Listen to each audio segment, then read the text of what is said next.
মই জহিৰুল ইছলাম নৱজ্যোতি মহাবিদ্যালয়ৰ সাধাৰণ সম্পাদক। যোৱাকালি এখন বাতৰি কাকতত এখন পেপাৰত দেখা পালো যে আমাৰ নৱজ্যোতি মহাবিদ্যালয়ৰ সন্মানীয় ডক্টৰ শাহজান আলী আহমদে এখন স্পষ্টীকৰণ দিছে, যিটো একেবাৰে মিথ্যা। নৱজ্যোতি মহাবিদ্যালয়ৰ অধ্যক্ষ মহোদয়ে যিটো স্পষ্টীকৰণ দিছে মই গাই দিলো এবাৰ। তো যিখিনি দিছে এইখিনি মানে শুনি মানে আমি সকলোৱে মানে আচৰিত হৈছো যে এনেকুৱা মানে মিছা কথা এজন অধ্যক্ষ মহোদয়ে ক'ব পাৰে। আমি গোটেই ৰাতি তাত আবদ্ধ হৈ আছিলো, কেৱল ময়ে নহয় মোৰ লগত আমাৰ ছাত্ৰ একতা সভাৰ কেইবাজন মানে সদস্য আছিল, লগতে আমাৰ নৱজ্যোতি মহাবিদ্যালয়ৰ কেইবাগৰাকী ছাত্ৰ ছাত্ৰী আমাৰ গেটৰ সন্মুখত বহি মোৰ লগত একেলগে গোটেই নিশাটো কটাই দিয়ে। কিন্তু তথাপিও আমাৰ নৱজ্যোতি মহাবিদ্যালয়ৰ অধ্যক্ষ মহোদয়ক কণ্টেক্ট কৰিবলৈ যদি চেষ্টা কৰোঁ তথাপিও আমাৰ লগত কোনো ধৰণৰ চেষ্টা নকৰে। কেৱল আমিয়ে নহয়, আমাৰ সন্মুখত আমাৰ নৱজ্যোতি মহাবিদ্যালয়ৰ যিবিলাক ছাত্ৰ ছাত্ৰী আছে সেইবিলাকো কণ্টেক্ট কৰিবলৈ চেষ্টা কৰে, কিন্তু কোনো ধৰণৰ ৰেছপন্স নিদিয়ে। কিন্তু নৱজ্যোতি মহাবিদ্যালয়ৰ অধ্যক্ষ মহোদয়ে বাতৰি কাকতত স্পষ্টীকৰণ দি আছে যে আমাক মানে তাত আবদ্ধ কৰি ৰখা নাই। এইখিনি কথা শুনি কেৱল ময়েই নহয়, আমাৰ নৱজ্যোতি মহাবিদ্যালয়ৰ সমূহ ছাত্ৰ ছাত্ৰীয়ে আচৰিত হৈছে যে এনে এজন অধ্যক্ষ হৈ এনেধৰণৰ মিছা কথা কেনেকৈ ক'ব পাৰে।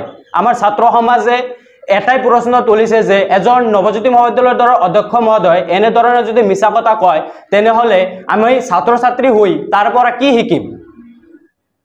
সিদিনাখন আবদ্ধ কৰি ৰখাৰ পিছত আমাৰ নৱজ্যোতি মহাবিদ্যালয়ৰ সকলো প্ৰায়খিনি ছাত্ৰ ছাত্ৰী আমাৰ লগত দেখা কৰিবলৈ আহে, লগতে আমাৰ নৱজ্যোতি মহাবিদ্যালয়ৰ প্ৰাক্তন ছাত্ৰ ছাত্ৰীসকলেও আহে, লগতে মিডিয়াসকলেও আহে। কিন্তু আমাৰ নৱজ্যোতি মহাবিদ্যালয়ৰ অধ্যক্ষ মহোদয় নাহে। আমাৰ নৱজ্যোতি মহাবিদ্যালয়ৰ অধ্যক্ষ মহোদয় মিডিয়াৰ ওচৰত মানে কৈছে যে আমাৰ মিটিং আছিল। আমাৰ এটাই প্ৰশ্ন যে ৰাতি এটালৈ কিয়ৰ মিটিং থাকে, কিয়ৰ মিটিং কৰিলে আমাৰ নৱজ্যোতি মহাবিদ্যালয়ৰ অধ্যক্ষ মহোদয়। আমাৰ নৱজ্যোতি মহাবিদ্যালয়ত আমি আবদ্ধ হৈ থকাৰ পিছত আমাৰ এই অঞ্চলৰ বিভিন্ন ধৰণৰ ৰাইজ আমাৰ ছাত্ৰসকলে প্ৰাক্তন ছাত্ৰসকলে আহি দেখা কৰিব পাৰিলে, কিন্তু আমাৰ নৱজ্যোতি মহাবিদ্যালয়ৰ অধ্যক্ষ মহোদয় কিয় নাহিল, কিয় দেখা কৰা নাই। সেইকাৰণে আমাৰ সকলোৱে মিলি আমি এখন গণতান্ত্ৰিক আন্দোলনৰ কাৰ্যসূচী হাতত লওঁ। সেই ৰাতিৰ পৰা সেই আন্দোলনটো আমাৰ মানে দিনৰ ভাগত ৰাতিৰ পৰা মানে দিনলৈ মানে চলি থাকে। স্পষ্টীকৰণত আৰু লিখিছে যে আমাৰ প্ৰাক্তন ছাত্ৰ শফিক কামালে আমাক উচতনি দিছে। তো আমি এটা কথা জনাই দিওঁ যে আমাক কোনেও উচতনি দিয়া নাই। আমি নৱজ্যোতি মহাবিদ্যালয়ৰ প্ৰায় 2000 ছাত্ৰ ছাত্ৰীৰ প্ৰতিনিধি হওঁ। আমি আমাৰ কলেজত আমাৰ কলেজ সপ্তাহে কৰিছোঁ, আমাৰ টকাখিনিহে বিচাৰিছিলোঁ, কিন্তু আমি প্ৰিন্সিপাল ছাৰৰ লগত কোনো ধৰণৰ ব্যক্তিগত শত্ৰুতা নাই। তো আমি বেলেগৰ উচতনিত আমি কিয় আন্দোলন কৰিম। আমাৰ আন্দোলন আছিল কেৱল ছাত্ৰ ছাত্ৰীৰ ছাত্ৰ একতা সভাৰ প্ৰাপ্য পইচাখিনিৰ। এইখিনি আছিল আমাৰ নিজৰ সমনীয়া ছাত্ৰ একতা সভাৰ নিজা সিদ্ধান্ত। কোনো ধৰণৰ বেলেগৰ পৰা বা কোনো ধৰণৰ প্ৰাক্তন ছাত্ৰৰ পৰা উচতনিত কৰা নাই। তাতে কেৱল শফিক কামালেই নহয়, আৰু তাতে প্ৰায় 30ৰ পৰা 40 জন মানে প্ৰাক্তন ছাত্ৰ ছাত্ৰী আছিল। তেখেতে আৰু মানে কেইবাটাও মানে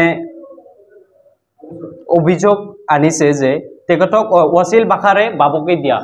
এইটো একেবাৰে মিছা কথা। আমাৰ নৱজ্যোতি মহাবিদ্যালয়ৰ কোনো ছাত্ৰ ছাত্ৰীয়ে তেখেতক কোনো ধৰণৰ অশ্লীল ভাষাত গালি গালাজ কৰা নাই। লগতে আমাৰ যিবিলাক মানে তাতে উপস্থিত আছিল প্ৰাক্তন ছাত্ৰ ছাত্ৰীসকলে সিহঁতক কোনো ধৰণৰ অশ্লীল ভাষাত তেখেতক গালি গালাজ কৰা নাই, কেৱল তেখেতক প্ৰশ্নহে কৰিছিল। কিন্তু নৱজ্যোতি মহাবিদ্যালয়ৰ অধ্যক্ষ মহোদয়ে সেই প্ৰশ্নখিনিৰ উত্তৰ এতিয়ালৈকেও দিয়া নাই। আৰু উল্লেখ কৰিছে যে আমি যিখিনি বাউচাৰ জমা কৰিলোঁ সেইখিনি ফল্ছ, আৰু আমাৰ মানে পিছে ঘূৰিছিল যে আমাক মানে বাউচাৰখিনি জমা দিব লাগে। এইখিনি কথা একেবাৰে মিথ্যা। কাৰণ আমি আমাৰ যিবিলাক সদস্য আছে সেই সদস্যৰ পৰিৱৰ্তে এখন বা দুজনকৈ মানে প্ৰফেচাৰ ইনচাৰ্জ দিয়া হৈছে। সেইসকলে ভেৰিফাই কৰাৰ পিছতহে বাউচাৰখন মানে জমা দিয়া হৈছে, আৰু আমি সময়মতে জমা দিওঁ বাউচাৰখন। আমাৰ কলেজ সপ্তাহখন শেষ হ'ল 8 ফেব্ৰুৱাৰীত, আৰু আমি সকলোৱে 13 তাৰিখৰ ভিতৰত আমাৰ বাউচাৰখিনি সম্পূৰ্ণৰূপে মানে জমা কৰোঁ, ছাবমিট কৰোঁ। যেহেতু আমি 13 তাৰিখৰ ভিতৰত আমাৰ বাউচাৰখিনি জমা কৰোঁ, তেখেতে কোন যুক্তিক এইটো কথা কৈ আছে যে আমাৰ পিছে পিছে ঘূৰিছে বা আমি বাউচাৰ জমা দিয়া নাই, আৰু কৈছে যে আমি যিখিনি বাউচাৰ দিছোঁ এইখিনি ফলছ। যদি আমি ফলছ বাউচাৰখিনি দিছোঁ তেনেহ'লে যেহেতু তেওঁ নিজে আমাৰ সদস্যসকলৰ বিৰুদ্ধে এখনকৈ বা দুখনকৈ প্ৰফেচাৰ ইনচাৰ্জ দিছে, তেখেতে ভেৰিফাই কেনেকৈ কৰিলে, মানে তেওঁ সেই প্ৰফেচাৰ ইনচাৰ্জসকলকো মানে তেওঁ সন্দেহ চকুত মানে চাই আছে। বাকী কৰি আমি বেলেগৰ পৰা বাকী কৰি ধাৰ লৈ কামখিনি মানে আমাৰ অনুষ্ঠানখিনি চলাই লৈছিলোঁ, কিন্তু সিহঁতে মানে আমাৰ ঘৰত প্ৰেছাৰ দি আছিল, আমাক প্ৰেছাৰ দি আছিল, সেই কাৰণত মানে আমি বাধ্য হৈ মানে আন্দোলনটো কৰিবলৈ বাধ্য হওঁ। তাৰপিছত আমি যেতিয়া আমাৰ গণতান্ত্ৰিক আন্দোলনটো আমি কৰিবলৈ বাধ্য হওঁ, কৰাৰ পিছত আমাৰ SDC, এডিশ্যনেল SP, DSP এইবিলাক আহি আমাৰ পইচাখিনি উঠাই দিয়ে। তেখেতে যদি আমাৰ পিছে পিছে ঘূৰিছিল তেনেহ'লে আমি আগতেই পইচাখিনি কিয় নাপালোঁ?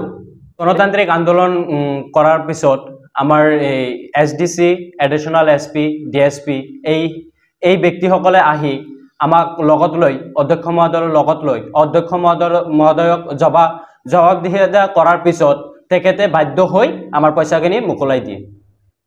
গতিকে ইমানখিনি হোৱাৰ পিছতো আমাৰ যিখিনি বাতৰি কাকত স্পষ্টীকৰণ দি আছে এইখিনি একেবাৰে মিথ্যা। আমি এইখিনি পাই আমি সকলোৱে আচৰিত হৈছোঁ, আমি দুখ প্ৰকাশ কৰিছোঁ যে ইমানখিনি হোৱাৰ পিছতো তেওঁ কেনেকৈ এখন মিছা স্পষ্টীকৰণ দিব পাৰে, এখন প্ৰাক্তন ছাত্ৰক কেনেকৈ জগৰীয়া কৰিব পাৰে। তেখেতৰ নিজা স্বাৰ্থত এজন প্ৰাক্তন ছাত্ৰক জগৰীয়া কৰি আছে, আমাক বেয়া চকুত চাই আছে। তো আমি আমাৰ মুখ্যমন্ত্ৰী সন্মানীয় ডক্টৰ হিমন্ত বিশ্ব শৰ্মা ছাৰক আৰু সন্মানীয় ডক্টৰ ৰণোজ পেগু ছাৰক অনুৰোধ জনাওঁ যে আমাৰ নৱজ্যোতি মহাবিদ্যালয়ৰ সন্মানীয় অধ্যক্ষ মহোদয়ৰ ওপৰত CBI তদন্ত হ'ব লাগে, আমাৰ লগত কি হৈছে সেইখিনি তদন্ত কৰি আমাক ন্যায় দিব লাগে। ধন্যবাদ।